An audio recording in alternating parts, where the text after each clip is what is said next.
Kharkov में रूस की सेना पर हमला हुआ है। यूक्रेनी सेना ने यहां पर बड़ा अटैक अंजाम दिया है। यूक्रेनी हमले में रूस की सेना को बड़े नुकसान की खबर सामने आ रही है।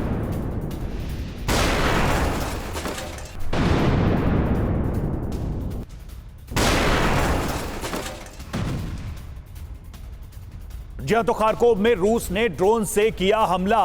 माइंस बिछा रहे यूक्रेनी सैनिकों पर हमला किया। रूसी हमले से कई यूक्रेनी सैनिक मारे गए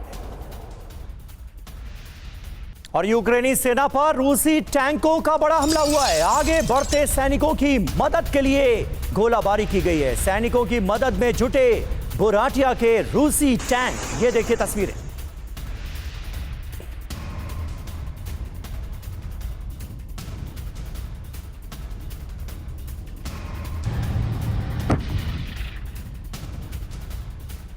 और उसी बीच एक और जानकारी है कि कुछ दिन पहले दहलने से बचा था मॉस्को। पुतिन के बड़े अधिकारी को मारने की साजिश नाकाम हुई थी। मॉस्को में अधिकारी की कार में विस्फोटक रखा गया था और ग्रेनेडी देव्याकोव को कार में मारने की प्लानिंग थी। उनके कार को ब्लास्ट करने की प्लानिंग थी जो नाकाम हो गई। धमाके से पहले 2 हमलावर गिरफ्तार कर लिए गए। इस्कंदर मिसाइल कार्यक्रम से जुड़े हैं ग्रेनेडी और इनको मारने के लिए यह पूरा षड्यंत्र रचा गया था जो कि नाकाम हो गया। तो लगातार रूस में मॉस्को में ऐसे हमले किए जा रहे हैं और कहीं ना कहीं ये पुतिन की सरकार के लिए एक बड़ी चुनौती बनता जा रहा है।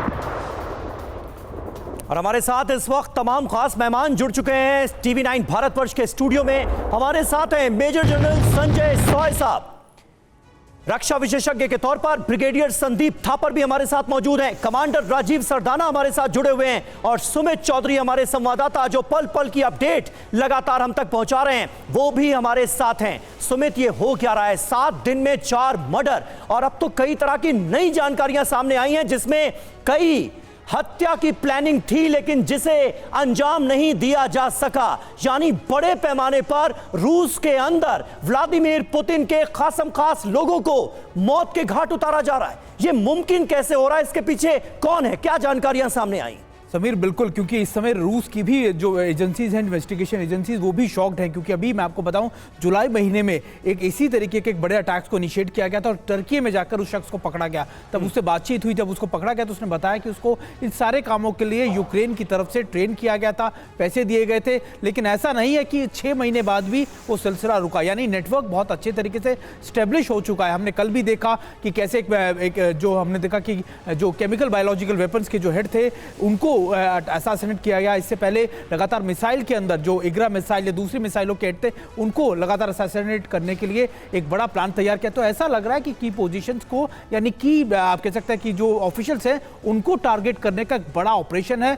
लेकिन अभी देखना यह होगा क्या रूस इसको पूरी तरीके से फॉइल कर पाता है या उसको निष्क्रिय कर पाता है, क्योंकि ऐसा दिख नहीं रहा है। अभी भी रूस को यह चिंता है कि कहां पर मॉस्को पे ऐसी लोकेशन है जहां पर इस तरीके के अटैक्स को इनिशिएट किया जा सकता है।